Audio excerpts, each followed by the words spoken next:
দেখতে পাচ্ছ আমটা কত সুন্দর লাগছে। আমটা দেখতে যত সুন্দর লাগছে মোটামুটি গাছে অত সুন্দর লাগে না, হাতে অনেক সুন্দর লাগে।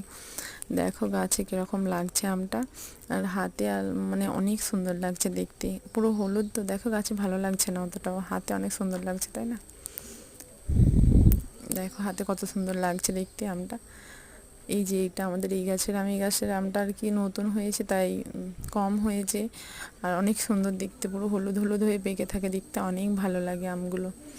আমি আগে এরকম মানে কোনো দিন দেখিনি হলুদ হয়ে গেছে আম পেকে থাকতে। তারপর আমাদের আরেকটা গাছ আছে, ওই গাছটা অনেক বড়, আর ওই গাছের আমগুলো পুরো লাল লাল টাইপের হয়, দেখাবো তোমাদের ঘরে এই ভিডিওটাতেই।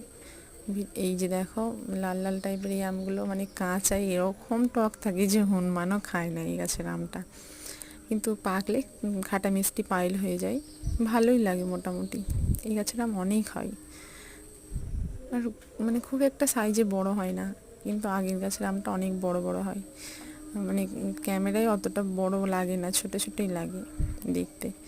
এই যে এটা দেখতে পাচ্ছ, এটা আমার নানি শাশুড়িদের গাছের আম, এটা মানে পাকলে অনেক মিষ্টি, অনেক মিষ্টি, আর অনেক বড় বড় হয়। ঝড়ে পড়ে গেছে বলে খুব একটা বেশি মানে বড় বড় না, ছোটো ছোটোই পড়ে গেছে, পাকে না তো এখন পুরোপুরি, তাই জন্য